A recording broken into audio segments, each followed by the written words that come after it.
Hi everybody, this is Belinda from Belinda's Book Nook. Hello, happy Friday. It is Friday, February 2nd when I'm recording this. I'm not sure when you're watching, but that's the date.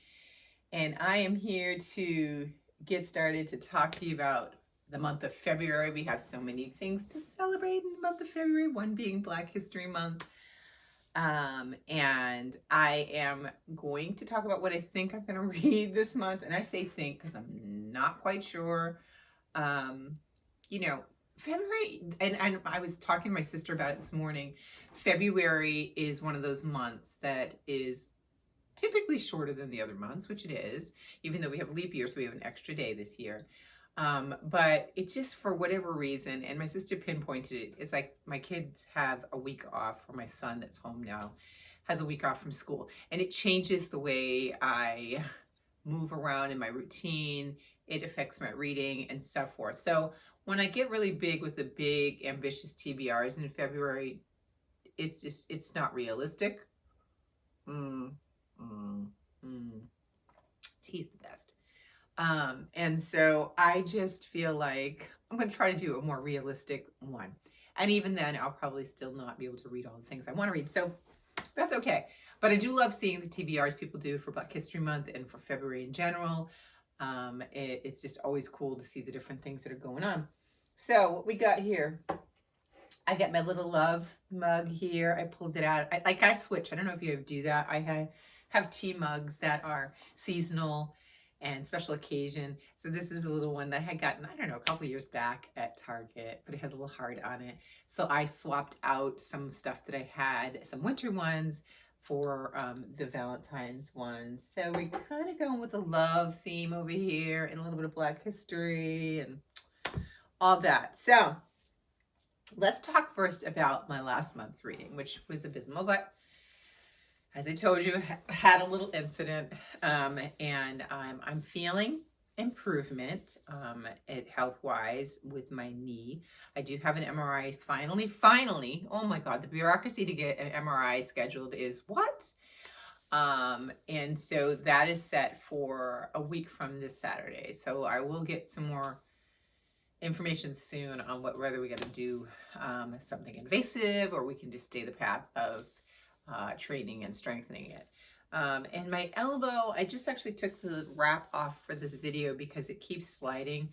I have a follow-up appointment for that. That's one of those things he just said. It's basically, that's not requiring any surgery. It's just really, it's just going to take time, and it's just inflammation. So it feels okay. It's better. Like I can touch here a little better, and then before just touching here at all was really bad. But I am also still taking some, ibuprofen. So, it's not like full. When I'm not taking anything and it's not bothering me, that's when I know it's okay. And I'm just bummed because I really wanted to do some strength training and I really can't do anything right now because we're kind of in a holding pattern. But enough about that because that's not what you came here for. You came here to talk about books and all sorts of things like that. So the one book, and I say one, I shouldn't say that. I started a couple other books. I haven't finished them. However, when I do finish them, then I will probably stick them in my journal in January because it's so pathetic that I only have one book that I actually completed. And I think I've talked to you guys about this, but I can't remember because I've been going through so many video vlogs. I've been vlogging lately. I started the year off with a bang. I gave you 4 vlogs to start. And not only did I give you 4 vlogs, I did them right, like I had released them one day. You weren't even a chance to really see the last one before the next ones come out. And I keep forgetting to like put links to the old ones so that people will, sometimes it's people will go and click back, and sometimes it's better when you make it convenient for people to find videos. So if you haven't seen, I did 4 videos on combing my bookshelves for my blind TBR, which we are going to address in this video as well. Because we're going to pick one for this month. So, I've had set high standards basically for the rest of the year because I did 4 vlogs. For me, it's amazing in 1 month. December was just, that was all I was doing, was focusing on doing the Vlogmas for 12 days. But for this one, and then I was saying to my friend, I'm like, I have to release them because I want to start my TBR cart in February. So if I keep waiting and like, you know, it's great if you had 4 vlogs and you can kind of throw them out, you know, a little bit space, so that gives you kind of a little bit of room to wiggle. I was like, I have no room to wiggle. I have to do this because I wanted to use it in February. So I apologize for like almost the video spam that you may be getting if you subscribe. And I know you all subscribe. And for the subscribers, I kind of bombed you with a lot of them. So after saying all of that, this is the book. And I don't remember if I talked to you about it. And it's Perfectly Nice Neighbors by Kia Abdullah. And I really enjoyed it. I am starting to see that I do enjoy suspense thriller books. And I want to say one thing. You know, I know Fridays are my tangent days, so bear with me. So I was listening to a podcast today, and they were talking with 3 thriller authors, I guess, or horror authors. One was Victor Lavelle, which I've been dying to read. I think that's his name. But he did, I think, is The Changeling. He did 2 or 3 books that I know of, at least 2. And I want to read one of his books. But anyways, they were talking with them, and they were talking about why read that. And one of the things I've been known to say on this channel is like, I don't read, you know, I'll be like, oh, I read a lot of genres. I'm open, but I really don't read horror. And after listening to this discussion with these 3 authors, I really realized that there is a place for that in my repertoire. And I'm also realizing it in, you know, when I read, oh God, last year, what was it called? Is it here? I thought I saw it too. I think it's over here, yeah, hidden in my pile. The Jackal. When I read some of those books, the other books that were like that, they were a bit scary and things. I think that it gets a bad rap, just like romance does. Like, you know, and I said something, I think in one of the last videos that I did, was that I have a tendency to enjoy romance, but I don't like to get the ones with people on it. I like the ones with illustrated images on them. They're more fun and free, and I don't feel as, I don't know, part of it could be guilt that I'm reading romance. Like, you think back to when you were a kid and there was like, you know, like I associate the time, and now this is aging me, like romances back in the day was like, you know, just like there was the Avon lady that came with like the Avon stuff, and it was like, you know, when I was a kid we couldn't wear the lipstick, and it was like taboo to wear makeup. And so like in romances, and I remember my neighbor who sold Avon products, I don't know why I tied the 2, but she used to read a lot of romances. And I remember when we go over and I would play with her daughter, she had like a bookcase of all the romances, and it had people on it. And I was like, whoa, you know, that's like, so there's something about that that has always been preventative to me to read some of that. And over the years, I have been reading some contemporary romance, whatever you want to call them, and really enjoying them. So I think I have to get over the covers. I guess I just don't want to walk around with the cover with that on it, but that's just me, right? And with regards to horror, bringing it back to where I was talking, because I have a tendency to do that. When I read thrillers, or if I see horror as a topic, I kind of brush over. And I'm not going to do that anymore, because I've read some really good ones, and they are able to talk about different topics that and bring them into the story that are horror. You know, like we do have now more climate fiction, and they can incorporate it into their story in such a way that it isn't the main focus, but it's actually there and it's present. And when it's present, it is put into your mind and you think about things more. So I definitely, having said all of this, where I'm leading to is that I am going to be open for more variety in my reading, because I don't feel like I should close the door on anything. I think that I need to, you know, within every genre, there's great and there's not so great, right? But I don't want to close off a whole genre just because of preconceived notions or imagery or what people think. And so I have to work on some of those things. But this book was really good.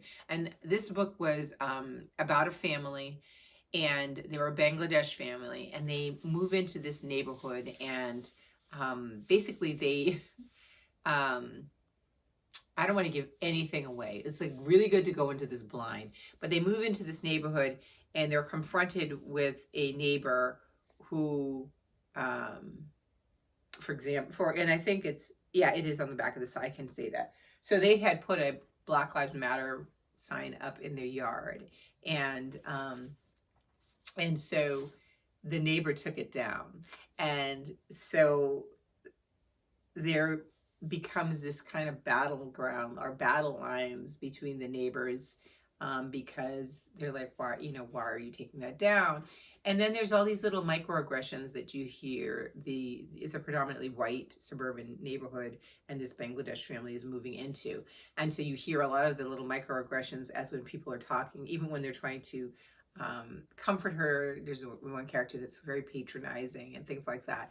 It was really good, and it had lots of twists and turns and oh my god, and it all the way to the end, and it really just kept me on the edge of my seat, as they say. So I really think that there is a place for that in my reading journey, because I think that I like all the different feels you can get from different kinds of books, and some of that is missing in some of the stuff that I'm reading, because I read a lot of nonfiction, or I read very serious fiction, and so I'm really enjoying what this one did for me. So if you get a chance to read it, Perfectly Nice Neighbors by Kia Abdullah was really great, and that was my only completed book. I read a couple other ones, and I started them, I haven't finished them, one being a graphic novel that's great, but I will definitely get back to those when I do finish them. So I think what I'm going to do now is, well, let me show you some books that I bought, and then I will we'll go through what I plan on reading, and then we'll do my TBR cart, and we'll pick what we should read. So if we're looking at what I bought, let me tell you what I got. Okay, so I went to the bookstore because Percival Everett, who's like everybody's talking about him right now because of the American fiction movie that's out right now that's based on his book called Erasure. Erasure is on my list. I would like to read that book. And I think, he's in the forefront of everybody's mind because of that movie, or not everybody's, but people that are aware of this movie that's coming out, American Fiction, which by chance I'm going to actually go see tomorrow. So I will be able to give you my thoughts on it, and what I think. And I'm really interesting. It's kind of exploring, this particular character in this story is an author, and he's a Black author, and he's facing a lot of struggles in the publishing industry on what kind of content he as a Black author should be producing, and what they want from him, and what they expect, and what people celebrate, and it's not what he wants to write, and it makes me think. I think I'll talk more about it when I see the movie, but it makes me think about how a Black author is just an author. They happen to be a person that's Black.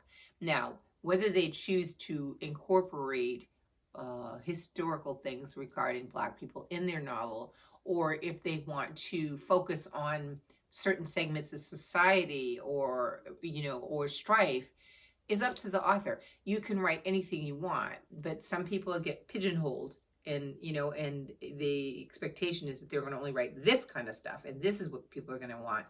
And so he kind of flips it, and he does this.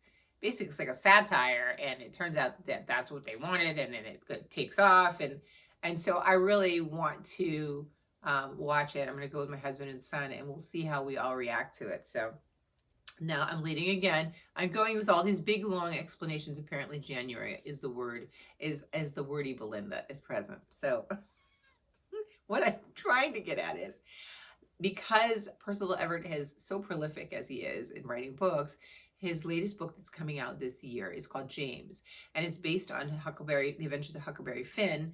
His another character in his book is James, and Jim. And so Percival Everett is going to flip it a bit and give you the perspective of what it's like for James and this time in this era during this Huckleberry Finn adventure. So in preparation for that, I realized I have not read the book, The Adventures of Huckleberry Finn, that I had watched the movie. And I talked to my sister, and she said the same thing. I don't think I read the book. I watched the movie. So what I'm going to do is read the book and watch the movie, and then read Percival Everett's book and see what I think, and how they work together, and how they contrast. And I think it'll be really fun. It's definitely a book nerdy adventure. And so this is the one that I got, which I'm loving this copy. It's a Signature Classics. It's The Adventure of Huckleberry Finn by Mark Twain. It's really lovely. Isn't that nice? I don't know if you can see it, but it's really, really, really beautiful. And it's floppy, and it's got that suede feeling cover. I'm super excited inside. Look at there. That's so nice. So I got this at Barnes & Noble. And while we were looking for this, because it's the color it is, it matched the color of the bookshelf. So we were having a hard time finding it. I came across this other book and I'm like, oh, let me see this. And then of course I found this after I found something else of interest. So that's the one purchase I got. And then this one I found on the bookshelf and it just caught my eye, and it's so small and cute. And I said, I'm just going to read it. It was definitely cover love, and the fact that it was this thin, it made me want to read it. It's called Days at the Murasaki Bookshop. Has anybody read this? And it's by Satoshi Yagisawa. And this is the cover. Okay, take a minute. Isn't it? You like it? And this author was born in Chiba, Japan in 1977. It says Days at the Murasaki Bookshop is his debut novel. Was originally published in 2009 and won the Chiyoda Literature Prize. Let me see. It was translated. Here we go. I always like to say who's translated. It's translated by Eric Ozawa. And this one, I'll tell you what it's about a little bit. But I was like, oh my God, it's also small. I need little small books in my life too. It says the wise and charming international bestseller and hit Japanese movie. So apparently they made a movie about a young woman who loses everything but finds herself. A tale of new beginnings, romantic and family relationships, and the comfort that can be found in books. 25-year-old Takako has enjoyed a relatively easy existence until the day her boyfriend, Hiraiki, the man she expected to wed, casually announces he's been cheating on her and is marrying the other woman. Suddenly, Takako's life is in freefall, and she loses her job, her friends, and her acquaintances, and spirals into deep depression. In the depths of her despair, she receives a call from her distant uncle, Satoru, an unusual man who has always pursued something of an unconventional life, especially after his wife, Momoko, left him out of the blue 5 years earlier. Satoru runs a secondhand bookshop in Jimbocho, Tokyo's famous book district. Takako once looked down on Satoru's life. Now she reluctantly accepts his offer for the tiny room above the bookshop, rent-free, in exchange for helping him out at the store. I don't want to even read anymore, but yeah, I love the books, and I like to see what it's going to be like in translation from this author. So I'm excited about that. So there's that one. And the final book that I got was because I saw it go on sale, and it's been on my wish list for a while. And I've read the author's other book. Actually, I'm officially 2 books behind because, did I have it in here? No, I don't see it. But no, actually, I'll tell you, because I'll tell you the name of the other one. So this one is a hardcover, and they're beautiful. And I'm trying to get them all now hardcover to create a set, you know, to match them. I read her first book, and it was called Island Queen, and it's Vanessa Riley. And this one is Queen of Exiles. And it's just lovely. The one that I haven't read that is the second one that I was heard that's a historical fiction. It's called Sister Mother Warrior.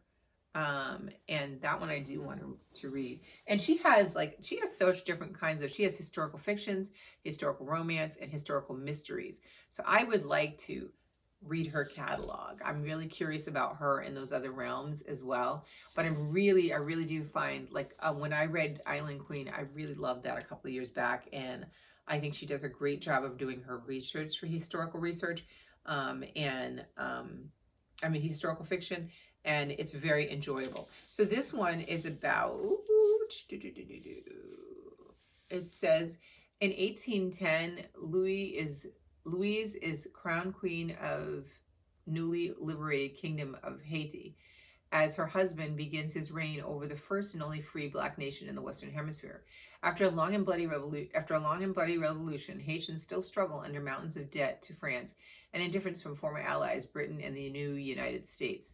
Louise desperately tries to steer the country's political course as King Henry manages its internal strife. But in 1820, King Henry is overthrown by political rivals. Louise and her daughters flee to Europe, and in exile, the resilient Louise redefines her role, recovering Henry's lost fortune and establishing herself as an equal to the kings of European nations. With newspapers and gossip tracking their every movement, Louise and her daughters tour Europe like other royals, complete with glittering balls and princes with marriage proposals. As they find their footing and acceptance, they discover more about themselves, their blackness, and the opportunities they can grasp in a European and male-dominated world. So good, so good, so good. So I'm really excited. But look at the cover, and then look, if you didn't get enough with the cover, the spine, and then the back, they are stunning. They are so stunning. So I'm excited to have this one. So those are my book purchases, because Friday is a day for me to give you everything all at once. So let me move these out of the way so I have room, because I'm going to bring my card in here in a minute so we can do that. But first, let me talk to you about the other books that I plan to read for February. So first we have the Read So Lit, which I'm probably going to get kicked out. I'm going to tell Dee Dee, sorry. I didn't even get a chance to tell her I wasn't coming to this last meeting. I went to start the book, and I was just not in the right frame to do it. And I just kept, I had basically 6 days to do it, and I just couldn't get on board. And so I was like, you know what? I'm not going to force myself. This is what I'm not going to do. And I'm still tired dealing with all this other stuff. So I didn't do it. But I am going to show up for this next meeting, and hopefully they will accept me again back into the fold. This one we're going to read this month is called Homemade Love by J. California Cooper. And I've had this for a while, and I've got a couple of hers. I'm collecting them. She has since passed. This is the late California Cooper, J. California Cooper. And so I'm excited because Dee Dee has been telling me that I should read her. And I buy the books and I never read them. So now she's got it in our lineup for February. And so it's really great because I'm going to actually be able to start reading her books. And this is, it says back here, in one of the best loved volumes of her work, J. California Cooper tells exuberant tales full of wonder at the mystery of life and the hardness of fate. Awed, bedeviled, bemused, all of Cooper's characters are borne up by the sheer power of life itself. And that's all it really says back here. And I'm going to leave it just like that, kind of blind. So that, I love this little picture in the front too. That's so great. So this is what we're reading, and it's not too big, so I should be able to finish it by the end of the month. I say that now, but yes, my goal is to read that. So that's one book I'm going to read. This other one was on my TBR cart last year. I've had it for a while now. I'm trying to think when I bought it. I just want to read it. And interestingly enough, it is a collection of short stories as well. And this one is called Like One of the Family, Conversations from a Domestic Life by Alice Childress, with a new foreword by Roxane Gay, who's the author we know of Bad Feminist. So I'm excited to read this because I every time I pick it up and I just like peek in, I'm like, oh yeah, these are gonna be great stories. Like this is gonna be a great discussion book, I think. And let me read a little bit about the back on here. It says, first published in Paul Robeson's newspaper Freedom and composed of a series of conversations between Mildred, a Black domestic worker, and her friend Marge. Like One of the Family is a wry, incisive portrait of Black working women in Harlem in the 1950s. Rippling with satire and humor, Mildred vividly captures her white employers' complacency and condescension, and their startled reactions to a maid who speaks her mind and refuses to exchange dignity for pay.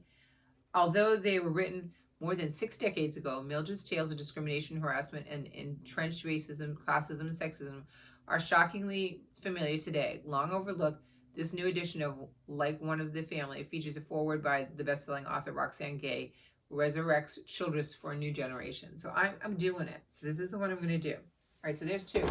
Y'all know I can't read fast, so we're going to leave it at that. And then our third and final book that we're going to read this month is going to be from our TBR cart, which I'm going to get. And before I get it, I made a little jar. I put a little sticker on it.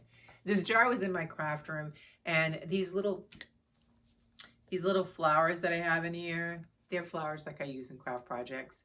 but I loved like seeing them in the jar, so I would put them in this jar. But then I was like, I was looking for a jar for this, and I'm like, I'm not gonna go buy a jar. I'm going to find a jar in my house that I have.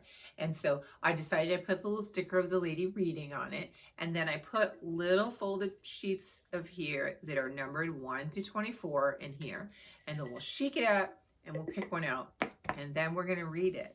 And I'm real excited, but I'm also scared because you have to be in the mood. But I'm going to try to push that mood forward to the front on whatever we get. So first, let's get the cart over here, and then we will. And this cart is so heavy, and this floor is carpeted, so it's not, yeah, it's not exactly like, you know. Yep. Okay. So here's our lovely books. Okay, and it's like I'm going to get a present every day. I mean, every month, every day. So here we go. We're going to shake it up. Shake it up, shake it up. Oh my goodness, I don't know what I'm going to get. What do you think I'm going to get? And you know I'm mad because Read Soul Lit, sorry, one more thing.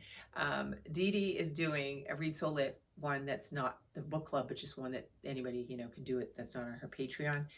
And she's doing one of the books I put in here. Hold on, I'll tell you the name of it. Hold on 1 second. It is the one that she's doing is not this one. It's Ernest J. Gaines' book.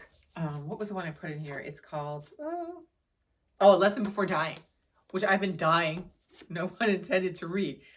And I'm so mad. As soon as I saw her announcement, I think I saw it yesterday, I'm like, I've already wrapped the book. What am I going to unwrap it, find it to read it?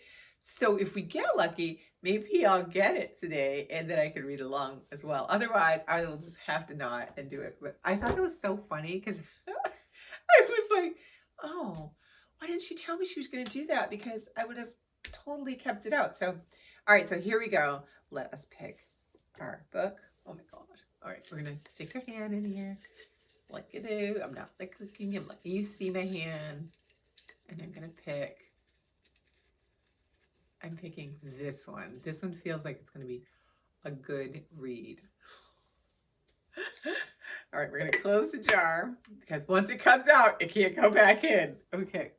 Although, yeah, because I can't reopen and repackage. So the numbers, I just put numbers on them after I wrapped them. So I don't know what the numbers correspond to until I open it. So it is kind of fun. Okay, our first number is number 19. Okay, you see 19. All right. So that's back here. Oh, okay. Well, it's promising because it wouldn't be awesome if that's the book I picked. It's not though. I don't think it's. All right, we're gonna go in. Okay. So here is number 19, and I want you to see that I'm not cheating. It says 19 right there. I don't know if you can see it, but there it is right there. Okay. All right. And the book we're going to be reading this month from our TBR cart is not, it's not, but it's okay. Okay, so it's A Garment of Shadows. It's a mystery, which would have been great if I got this next month for March Midnight Madness, but we're not going to be sad. And it's called Garment of Shadows by Lori R. King.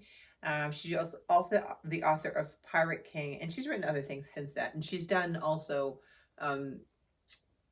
another series. Okay, so this is the one I told you. In a strange room in Morocco, Mary Russell is trying to solve a pressing mystery. Who am I? And she has awakened with blood on her hands and soldiers pounding on the door. Out in the hive-like streets, she discovers herself strangely adept in the skills of the underworld, escaping through alleys and rooftops. Oh my goodness. Picking pockets and locks. She's clothed like a man and armed only with the wits and a scrap of paper containing a mysterious Arabic phrase. Overhead, warplanes pass ominously north, and then it goes on and on and on. Okay, it sounds kind of good though.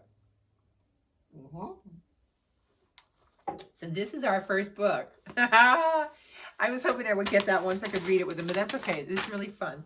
So these are the 3 books that I'm going to be reading for February. We've got Homemade Love by J. California Cooper. We've got Like One of Family by Alice Childress. And now we have Garment of Shadows by Lori R. King. I really hope this works, because if this does, I'm doing this every year so that I can know 24 books that I keep stubbornly pushing aside will get read. So the success of this experiment rides on me completing this book. So wish me luck. This weekend I'm going to have to crack it open. I don't know which one I want to start. I've been lately trying to read one book at a time, but I think I'm going to have to like double up a little bit. So those are the three, and they're not too big, so that's good, right? That's something. All right, I'm going to see you guys now on my regular schedule. I'm going to like take a little break from the vlogging, and I will do some more vlogs. So you will get something this month because it is February, and I want to try to at least get one vlog a month. And it probably will be my book journal because I still haven't recorded that yet. So anyway, I hope you have a lovely weekend. Let me know what you're reading. Have you read any of these 3 books? Let me know. Are you excited? Are you excited for me? I'm excited for me. I can't wait. I'm going to make sure today I sit down with one of these and start reading. But I will see you guys soon. And I hope you have a great weekend. Bye.